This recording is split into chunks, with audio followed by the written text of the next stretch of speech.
नमस्कार मित्रों। आज आपसे जुड़ने के पीछे एक बड़ा राज है। हालांकि तबीयत नहीं ठीक चल रही है, लेकिन इतना ज़रूर है कि आज इस खबर से जुड़ना इसलिए ज़रूरी था क्योंकि जिस तरह से हरियाणा के बल्लभगढ़ में जो घटना हुई है वो बहुत बड़ा संकेत है इस बात की ओर कि अब कट्टरपंथी ताकतें और इस तरह की शक्तियाँ कितनी प्रभावी होती जा रही हैं। हम ये नहीं कहेंगे कि जिस तरह से निकिता नाम की बच्ची की हत्या की गई, वो एक सिर्फ कानून व्यवस्था का मामला है। आरोपी जिस तरह से उस बच्ची को एक धर्म के अंदर आने के लिए कह रहा था, उसके लिए प्रेरित कर रहा था, और उसके बिना पर उसके ऊपर गोली चला दी जाती है और सरेराह सरेआम और दम तोड़ देती है। निकिता कराह कराह करके न्याय की मांग कर रही है। उसका पूरा परिवार 24 घंटे से अधिक समय तक अपनी बच्ची के लिए न्याय की मांग कर रहा है।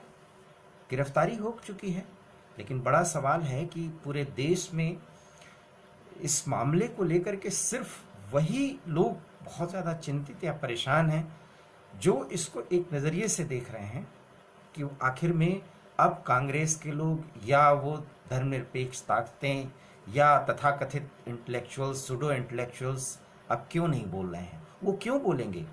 क्योंकि अगर वो बोलेंगे तो उनकी दुकान बंद हो जाएगी, वो बोल ही नहीं सकते। लेकिन दर्द इस बात का है कि भाजपा शासित राज्य के ही एक शहर में इस तरह की घटना होती है।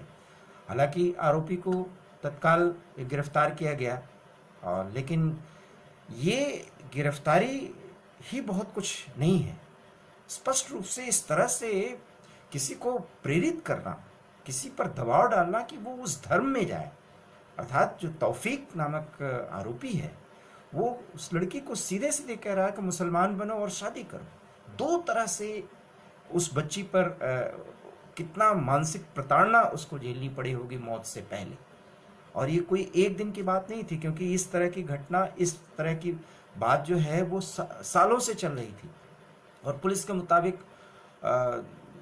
इन लोगों के बीच में सुलह भी करवाया गया। हालांकि बात ये भी आ रही कि कांग्रेस नेता का वो भतीजा है, रिलेटिव है। पार्टी खैर कांग्रेस से तो ये आशा ही नहीं की जा सकती, अपेक्षा ही नहीं की जा सकती। वो भी बिहार चुनाव है, अभी राहुल गांधी या प्रियंका गांधी के लिए मौका भी नहीं है, और न वो ये बोल सकते हैं। उनकी मजबूरी समझिए, क्योंकि तुष्टिकरण की राजनीति ही उस पार्टी की राजनीति का एक आधार है। लेकिन बड़ा सवाल है कि वहाँ पर खट्टर, जो कि भाजपा के मुख्यमंत्री हैं, उनकी सरकार है, और जिस तरह से 24 घंटे तक न्याय की आस में परिवार को या उनके इर्द गिर्द के लोगों को एनएच को पर धरना देने के लिए बैठना पड़ा, ये बहुत दुखद है। लेकिन ये भी सवाल है कि कानून का राज है, तो पुलिस इतना ही कर सकती है कि आरोपियों को गिरफ्तार कर सकती है। लेकिन संदेश सिर्फ गिरफ्तारी भर से नहीं जाता है। संदेश ये जाना चाहिए कि इस तरह की कोई घटना कम से कम हरियाणा, दिल्ली, उत्तर प्रदेश, खैर उत्तर प्रदेश में तो होना भी नहीं है, क्योंकि उत्तर प्रदेश में अगर होगा तो उत्तर प्रदेश में गाड़ियां बहुत जल्दी जल्दी पलट रही हैं। गाड़ी पलटने की जो एक व्यवस्था है वो बहुत ज़रूरी है, क्योंकि पूरा देश आज इस मामले पर कितना चुप है। इस घटना से सबक लेने की ज़रूरत है, और सबक नहीं लिया जा रहा क्योंकि वोट बैंक की राजनीति, और वो भी बिहार चुनाव नज़दीक है। जो लोग योगी सरकार को, मोदी सरकार को चंद कुछ मुश्किलों के बाद उत्पन्न हुई समस्या पर सोशल मीडिया से लेकर के तमाम मंचों पर बहुत कोस रहे हैं, अब वो अगर बेखबर है तो बाखबर हो जाएं, क्योंकि बल्लभगढ़ की घटना बहुत कुछ संकेत कर रही है।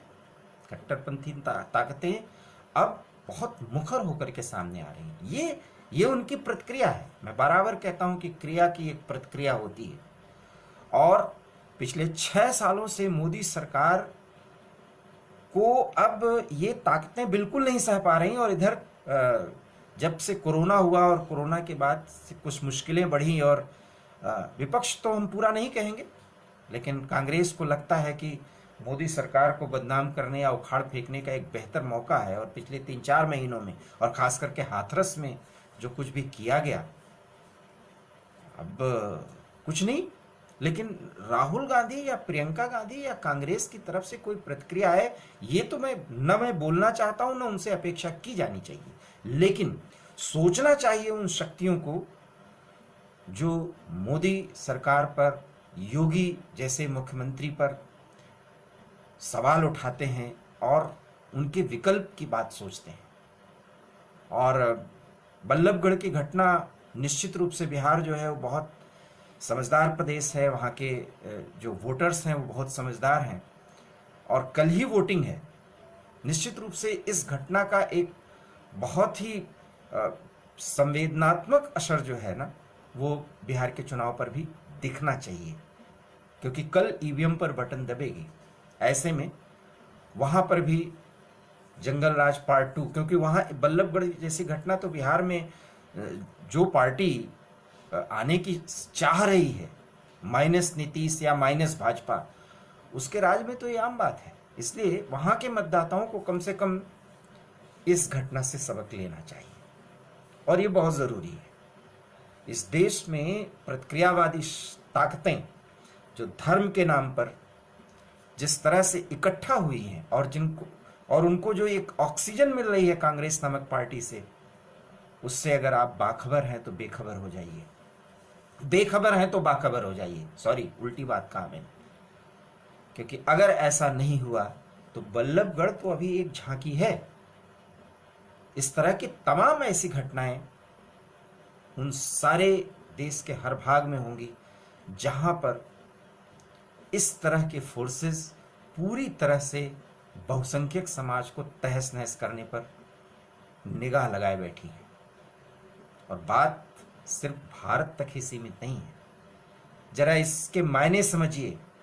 आज पूरा फ्रांस कट्टरपंथी इस्लामिक ताकतों के खिलाफ एक खड़ा हुआ है, तो उसकी प्रतिक्रिया कहां कहां होती है ये जरा सुनिए, और बल्लभगढ़ की एक घटना से उसको जोड़ करके देखिए। हम लोग घटनाओं को जोड़ते नहीं, क्योंकि सोच एक तरह से है। सोशल मीडिया पर फ्रांस बायकॉट का जो एक नारा चला, जो पाकिस्तान में बहुत ज़्यादा चल रहा है, और इमरान खान के द्वारा उसका आह्वान किया गया तुर्की के राष्ट्रपति और प्रधानमंत्री की तरफ से। तुर्की और पाकिस्तान तो इस समय इस्लामिक राष्ट्रों के पुरोधा बनने के चक्कर में बहुत कुछ कर रहे हैं, लेकिन ये भारत में भी प्रतिक्रिया हो रही है, और फ्रांस का बहिष्कार भारत में भी करने का आह्वान किया जा रहा है। आप सोशल मीडिया पर देख सकते हैं। बात एक जगह से उठती है, फ्रांस से उठती है, और वो पाकिस्तान होते हुए भारत और पूरी दुनिया में गूंज जाती है। और बल्लभगढ़ में एक बहुसंख्यक समाज, हिंदू समाज की एक लड़की सरेराह गोली मार दिया जाना, ये कानून व्यवस्था की बात है, लेकिन सरेराह उससे धर्म परिवर्तन की बात करना, और धर्म परिवर्तन करके शादी न करने की बात पर वो डटी रही लड़की। उसने धर्म परिवर्तन करने से मना किया, शादी करने से मना किया, उसके सर में गोली मारी गई। बहुत छोटी बात लग रही है, लेकिन बात बहुत बड़ी है। और इस तरह की घटना की पुनरावृत्ति ही नहीं, कहीं ये पूरे देश में एक आम समस्या न बन जाए, ये सोचना बहुत जरूरी है। बहरहाल, भारत में अभी तुष्टीकरण के बाद धर्मनिरपेक्ष ताकतें और ये जो सूडो इंटेलेक्चुअल्स हैं, वो बहुत कुछ अभी उनकी ताकत बहुत ज़्यादा है, इसलिए ये समझ में नहीं आती। और दर्द तो इस बात का होता है कि बहुसंख्यक समाज जब अगड़ों पिछड़ों, ऊंच नीच, ठाकुर ब्राह्मण वैश्य शूद्र में बटा है, तो यही होगा जो हो रहा है। सवाल बहुत बड़ा है। फ्रांस के खिलाफ पूरी दुनिया के मुसलमान एक हो जाते हैं, लेकिन बहुसंख्यक समाज का हर एक व्यक्ति उन्हीं के लिए लड़ाई लड़ता है। और एक भी व्यक्ति, एक संगठन या एक भी व्यक्ति जो है वो धर्मनिरपेक्ष ताकतों को मानने वाला या मुस्लिम समाज का या कोई संगठन हो, आप बता दीजिए 24 घंटे में, 8-9 घंटे में उसने बल्लभगढ़ की घटना की निंदा की हो इस अंदाज में कि उस तौफीक नामक सिरफिरे युवक ने गलत किया, धर्म परिवर्तन कराने की बात गलत की, वो कह ही नहीं सकते। उनको मालूम है कि उनको एक बहुत बड़ा प्रोटेक्शन कांग्रेस नामक पार्टी से, सूडो इंटेलेक्चुअल से मिलती रहेगी, इसलिए उनका काम तो आसान हो जाता है। और अगर वो लड़की अपने धर्म पर अडिग रही, गोली खाने के लिए वो बिल्कुल तैयार रही, तो आज उसकी चिंता किसी को नहीं हो रही। निकिता निशाना बनी है, कल हमारे आपके भी ऊपर, हमारे आपके घर में भी ये समस्या ना आ जाए, इसलिए सचेत होइए। इसलिए जो मोदी विरोध, योगी विरोध का नारा बहुत मुखर कर रहे हैं और चंद मुश्किलों का, जो कि एक महामारी से हमारे देश में आई है, वो सोचें कि मोदी और योगी जैसे राजनेता के इस देश में बहुसंख्यक समाज के हित के लिए कितना जरूरी है। शायद वो सोचेंगे ही नहीं, क्योंकि बहुत बहुसंख्यक समाज के लोगों की सोच जो है ना, वो बहुत जल्दी भूल जाते हैं, उनको याद नहीं रहता। मैं तो कह रहा हूं कि बिहार में कल वोटिंग है, होना यही चाहिए कि यहाँ की घटना, क्योंकि वहाँ के मतदाता बहुत जागरूक होते हैं, असर होना चाहिए, क्योंकि वहाँ पर भाजपा एक ताकत के रूप में उभरेगी अगर नीतीश कुमार की अगुवाई में सरकार बनती है तो। अन्यथा बल्लभगढ़ जैसी घटना बिहार में, और बिहार कोई नई बात नहीं है, आज के 15 साल पहले की कल्पना कर लीजिए, सरेराह सरेआम उठा ले जाना, अपहरण कर लिया जाना, धर्म बदलवा देना आम बात थी। इसलिए अभी बहुत ज्यादा प्रतिक्रियावादी ताकतें, विशेष करके एक धर्म विशेष को मानने वाले लोग, क्योंकि वो सीए को लेकर के उनके अंदर नाराजगी है, कश्मीर से 370 खत्म किए जाने को लेकर के नाराजगी है, और तमाम वो बातें कि मोदी और योगी हिंदू मैथोलॉजी को मानते हैं, उसको महत्व देते हैं, इसलिए नाराजगी है। इसलिए आज मोदी और योगी उन लोगों को खटकते हैं और तमाम ऐसे मुद्दे अब उठाए जा रहे हैं। इसलिए हमें उनसे परेशान होने की जरूरत नहीं है, हमें अपने देश के स्यूडो इंटेलेक्चुअल से ज्यादा परेशान होने की जरूरत है, क्योंकि संस्कार से तो वो बहुसंख्यक समाज से आते हैं, लेकिन बात उनके हित की करते हैं, क्योंकि उसी से उनकी रोजी रोटी चलती है।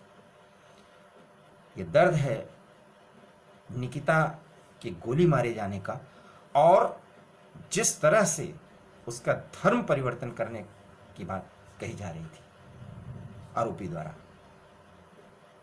फिर मैं कहूंगा, मैं नाम नहीं लेना चाहता, उस व्यक्ति का, उसके परिवार का संबंध कांग्रेस पार्टी से है। इसलिए एक ऐसी नजीर बने, एक ऐसा उदाहरण पेश हो इस तरह की जो घटना हुई है, ताकि वो दोबारा न हो सके, क्योंकि भाजपा शासित एक राज्य में इस तरह की घटना हो रही है। और ऐसे में सॉरी टू से ये कहना बहुत जरूरी है कि योगी मॉडल बहुत जरूरी है, कि उत्तर प्रदेश में गाड़ियां पलट जाती हैं हाईवे पर, और इसी कारण से पूर्वांचल के 2 बहुत बदमाश और निरा लंपट इस प्रदेश में घुसने की हिम्मत नहीं कर रहे हैं, क्योंकि उनको मालूम है कि गाड़ी पलटेगी जरूर, और गाड़ी पलटने का जो डर है वही डर बहुत जरूरी है। और शायद बल्लभगढ़ के उस सिरफिरे युवक में वो डर नहीं था, इसलिए उसने ऐसी हिमाकत की, इसलिए कानून उससे सजा देगा। पुलिस ने अपना काम किया। लोकतंत्र में और एक कानून के राज में तो यही हो सकता है, पुलिस यही कर सकती है। लेकिन उसने इतनी हिम्मत की क्यों, जब इस देश में लव जिहाद जैसा मुद्दा एक बड़ा मुद्दा है। ऐसे में दिल्ली से कुछ ही दूरी पर सरेराह एक सिरफिरा युवक धर्म परिवर्तन की बात कह करके और लड़की को गोली मार देता है, और हमारी आपकी प्रतिक्रिया इतनी असहज, हम चुप हैं क्योंकि हम बहुत जल्दी भूल जाते हैं। भूलना नहीं चाहिए, क्योंकि फ्रांस के एक बात वहां के राष्ट्रपति ने वहां के राष्ट्रपति ने मैक्रो ने जब ये कहा कि इस्लामिक टेररिज्म को हम खत्म करके रहेंगे, तो फ्रांस के सामानों की और फ्रांस के बहिष्कार की बात, फ्रांस के 80 लाख से अधिक जो वहां पर मुस्लिम रहते हैं उनसे ज्यादा पाकिस्तान में होती है, तुर्की में होती है, इंडिया में होने लगती है, पूरी दुनिया में हो जाती है। और अपने ही देश के बहुसंख्यक समाज में राष्ट्रीय राजधानी से बिल्कुल नजदीक एक शहर में धर्म परिवर्तन के नाम पर शादी करने का दबाव डाल करके गोली मार दी जाती है। और हमारी प्रतिक्रिया कहां? सोशल मीडिया पर कुछ चंद लोग अपने गुस्से को, अपनी नाराजगी को जाहिर कर रहे हैं। बाढ़ सी आ जानी चाहिए, लेकिन नहीं आई। इस बात का कष्ट है। और ये जुल्म तब तक होता रहेगा जब तक बहुसंख्यक समाज सचेत नहीं होगा। और सचेत होने का एक ही तरीका है, क्योंकि हम लोकतांत्रिक देश में रहते हैं, ऐसे में अपरिहार्य है, जरूरत है कि मोदी और योगी जैसे शासक इस देश में स्थायी रूप से रहें। भूल जाइए, अगर आप स्वार्थ और सिर्फ अपनी ही सोच रहे हैं और सिर्फ अपने रोटी दाल की ही सोच रहे हैं, तो बड़ी मुश्किलों में आ सकते हैं आप। बहुत ज़रूरी है। और बिहार की वो जनता भी समझे जो कल से लेकर के अगले 8 तारीख तक विभिन्न चरणों में मतदान करने जा रही है। निकिता को अश्रुपूर्ण श्रद्धांजलि के साथ, उसके परिवार के साथ समाज के हर एक व्यक्ति को खड़ा होना चाहिए।